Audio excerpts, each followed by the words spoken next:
So today we're going to be looking at the brand new 7th generation Nissan Z, or as it's called in America, the Nissan Z. Originally introduced in 1969, it's a North American inspired design and it's in its 7th generation. The one we're looking at today has got a 3-litre V6 twin-turbo engine, the most powerful Z that Nissan has made to date. It comes in a range of colors, and the one we're looking at today is called gunmetal. You've also got an option to go with a body color and a black roof and redesign your Z any way you want. It comes in a very simple lineup. You can basically get it in a manual or an automatic.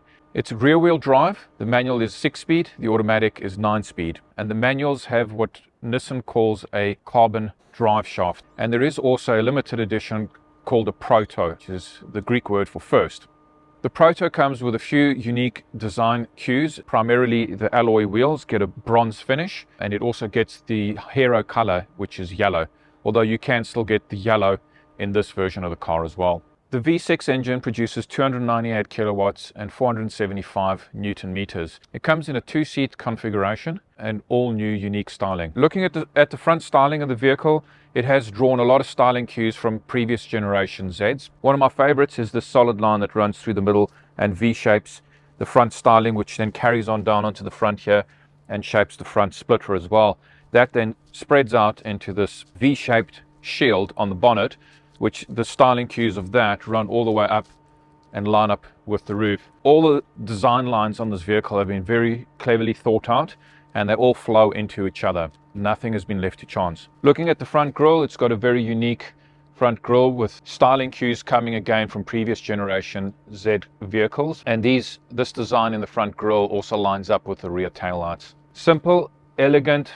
There's not a lot going on when you first look at it, but really you can't stop looking at it. It's simple but beautiful. It's got a very big grille for the size of the vehicle, but still looks stylish and sporty. Front grille over here, and your radar sensors sitting just underneath there with intelligent cruise control and adaptive braking and autonomous braking. It's also got emergency brake assist and all the safety features that you'd expect from a modern vehicle. So the front park sensors, it's got 4, just one there. These are very well designed and nestled just neatly inside the front grille, so that hardly even show, and the other 2 on that side. The new Nissan logo with the white finish prominent on the front grille. It's got LED daytime running lights with dynamic high beam. With a ground clearance of just 12 centimeters or 6 inches, they have put this rubber finish underneath the front bumper, so that if you do come across a speed bump or enter out of a gutter or something where you scrape the car, you know you won't damage your bumper. And I really like how they gave this rubber a styling cue as well. It's not just a flat, straight strip. The first thing you'll notice when you open it up is how compact everything is. They've made absolute use of all the space underneath here. Remember, you are squeezing a V6 twin-turbo engine into what is essentially a very small, compact vehicle. So they're going to have to be very clever in the way that they've used the space.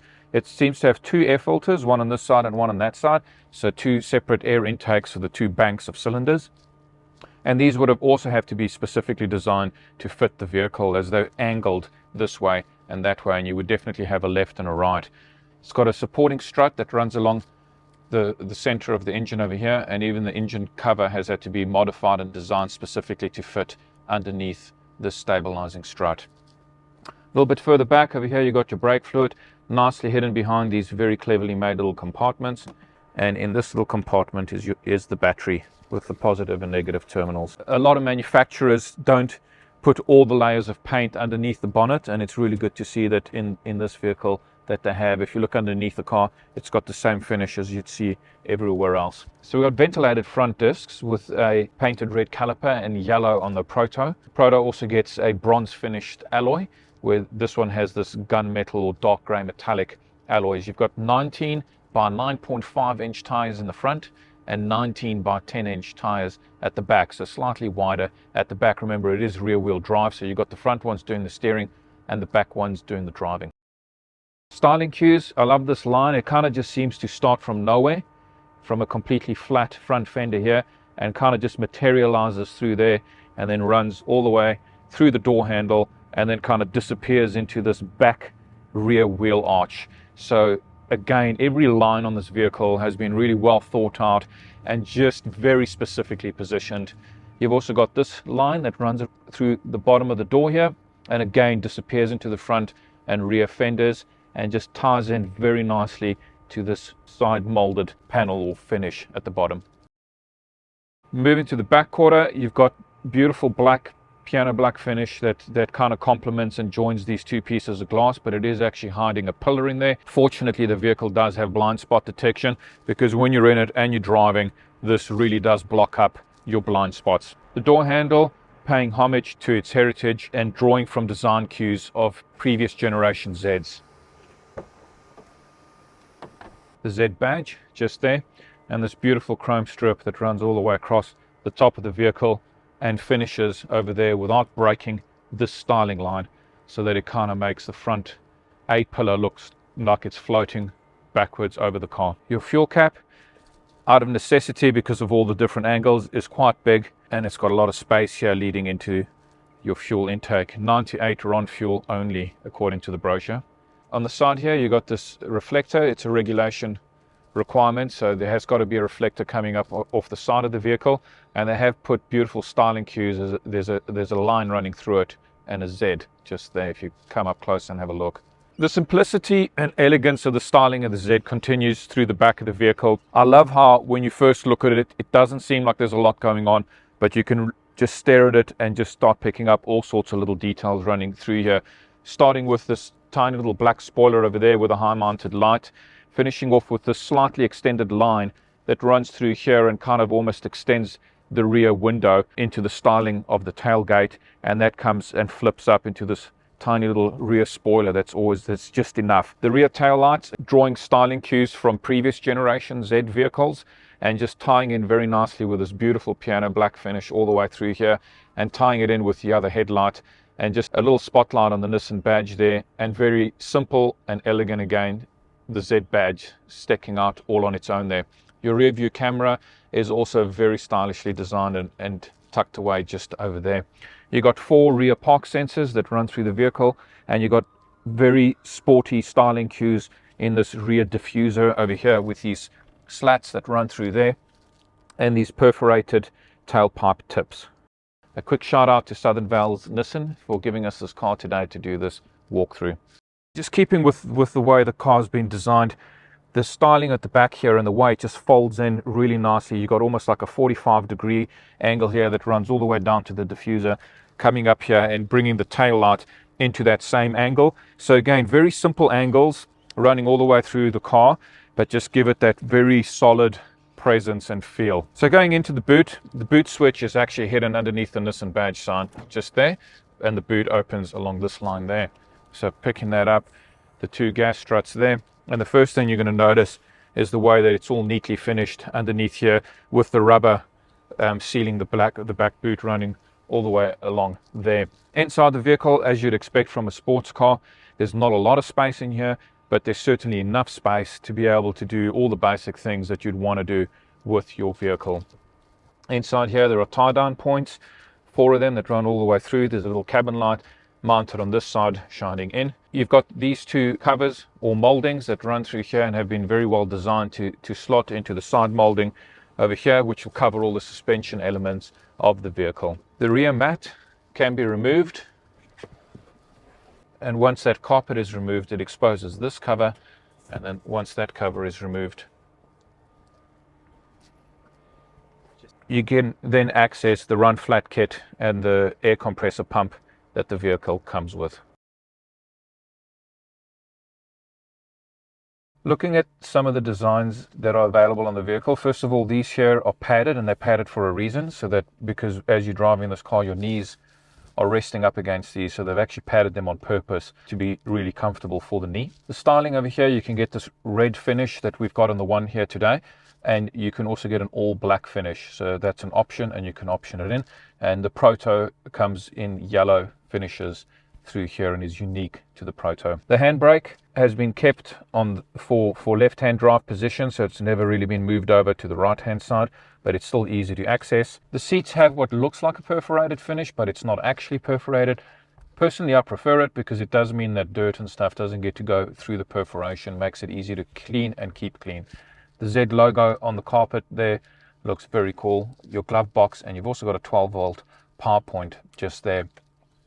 The dash has been designed to just flow with the interior of the vehicle and give as much space as possible, and the Bose speakers both on top of the dashboard and inside the doors there. The interior door handles over here with a locking mechanism situated just in there, and the air vents have, because there's not a lot of space left on the dashboard, they've actually moved the vent into the door, and then that would run through a vent that reforms every time you close the door. You've got a small bottle or drink holder in the door, as well as a little pocket just underneath that you can store things. You've got your central locking and your electric window controller, and moving just to the back of the door here, you've got your reflector and door open light. So moving to the inside, the car itself is very compact, so the dash is compact. We already mentioned earlier that this air vent has been redirected through the door to make more space on the dash. Over here you got your ESP button where you can switch the electronic stability control on and off. Your boot release button is just there, and there's also a credit card holder all the way down there at the bottom. This top part of the dash here has been left with this gap underneath it, so it kind of just makes it look like it's floating on the top there. You got your speakers on the front dash over there and in the front door just there. One thing that I must mention about the steering wheel, according to Nissan, this steering wheel has come straight out of the GTR, and it was definitely something that I noticed when I first climbed in the car. It is a very imposing steering wheel, and at the same time it just gives you a good feel and a good control of the car when you're driving it. On this side you've got your cruise control, so the vehicle is fitted with smart cruise control, radars, being able to set following distances, so everything that you'd expect from an intelligent smart cruise control. One thing that I did notice with it is that when you're driving along, the clutch does deactivate it, where I have actually met some of these modern cruise controls on manual vehicles where the clutch doesn't necessarily deactivate the cruise control, but on the Nissan Z that's not the case. On this side you got all your audio controls, volume, as well as your trip computer and dash controls situated just over there. You've got a full digital 12-inch cluster situated over there that's also fully customizable. In the center console you've got an 8-inch digital touchscreen with some analog switches to the left and right for volume and tune controls.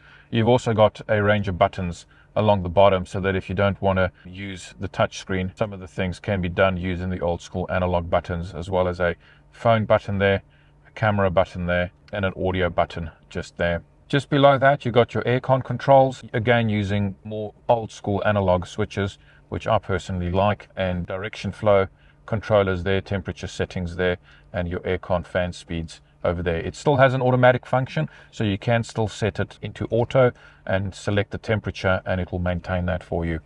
Just underneath here you got a little storage space for a mobile phone, as well as USB-A and USB-C chargers. No wireless charging there.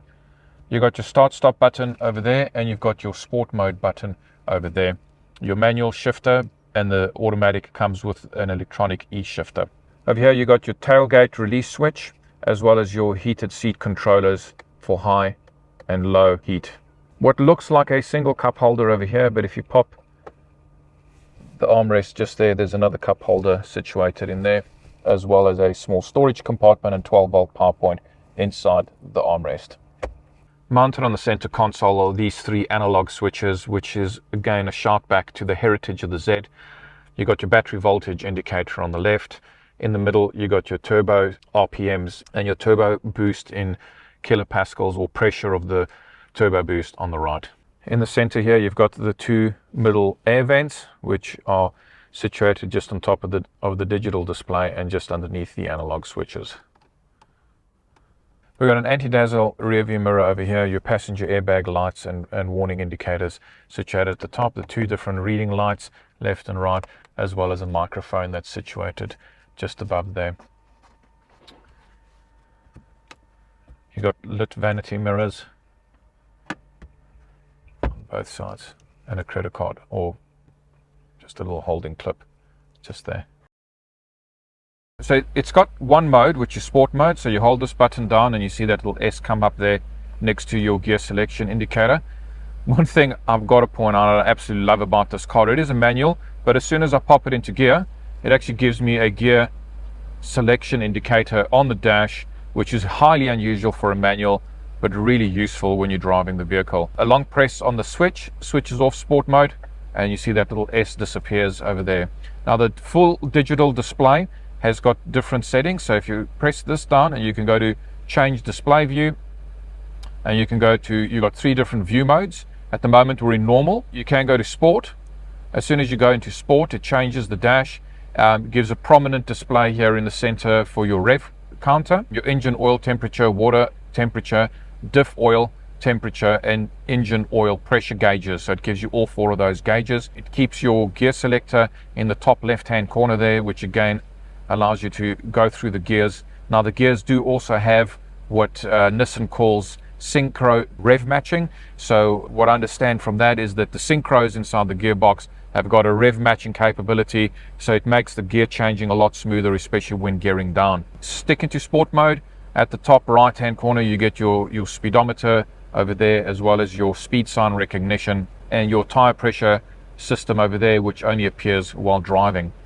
If you press this button again and go to your change display view, you can also go to your enhanced view, and that gives you another different view again. So there it puts your speedometer on the right and your rev counter on the left, as well as your gear indication on the left, and on the right your speed sign recognition just there. It also gives you your average fuel consumption in the center, and you can use this scroller to scroll through different information on the center console. So exhaust notes in these modern sport cars seem to be following a common trend, and that is to not really have a very pronounced exhaust note. The cars are probably designed to be more respectful, I guess, to the outside world. But in one sense, you do feel like the car maybe loses a certain something in terms of its acoustic deliverance. And I'm just going to rev it so that you can hear a bit of the exhaust note. And when we flip it over to sport,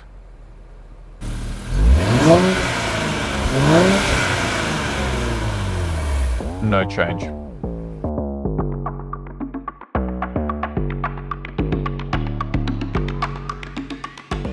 The manual that we got here, 6-speed manual. It is rear wheel drive, and it's got a limited slip differential on the rear axle, just to control.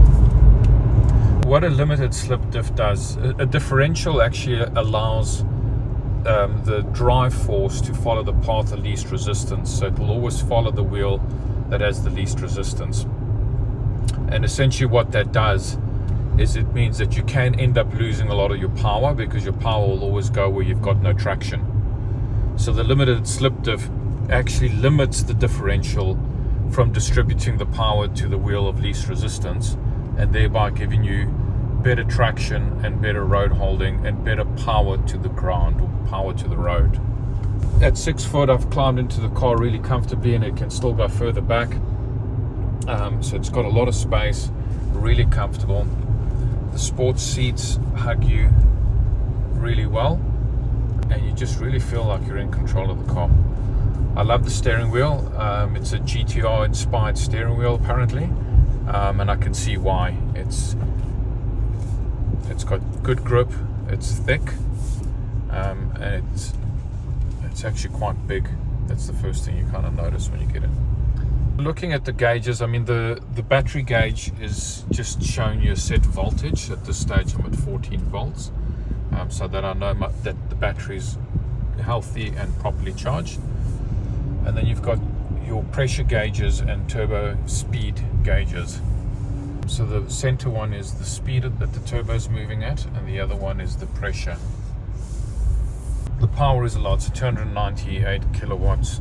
It's got a lot of power, and you can feel it straight away, especially in the manual, which gives you that direct feel of power.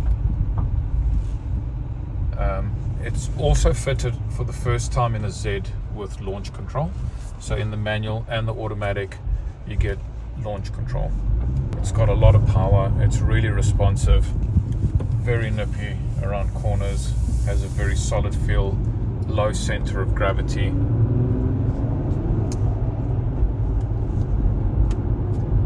The sync mesh synchros are really good. You can feel them working. It's effortless changing gears and just sliding from gear to gear. You know, it's a 3-liter V6 twin turbo, so it's still got a lot of power. It is rear wheel drive.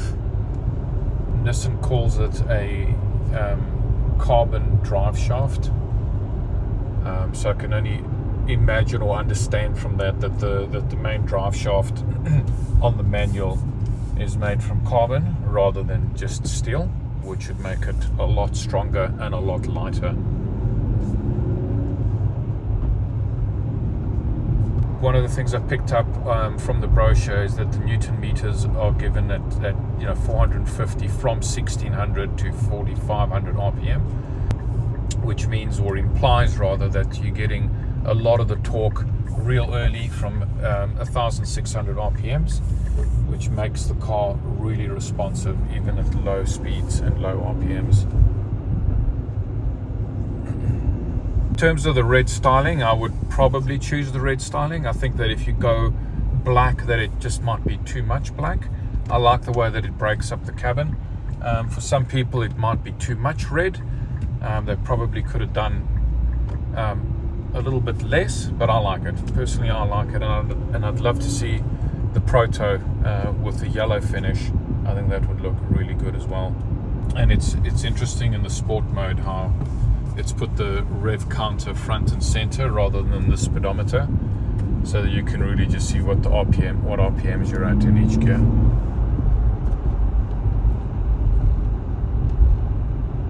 If you look at its price point, it kind of competes with cars like the Mustang, the Kia Stinger, that type of range of car. And really, for a 3-litre V6 twin turbo, it's actually really well priced. If you've got any questions, leave them in the comments below. If there's any vehicle that you'd like us to do a walkthrough, leave that in the comments below. Thanks for watching, and don't forget to subscribe.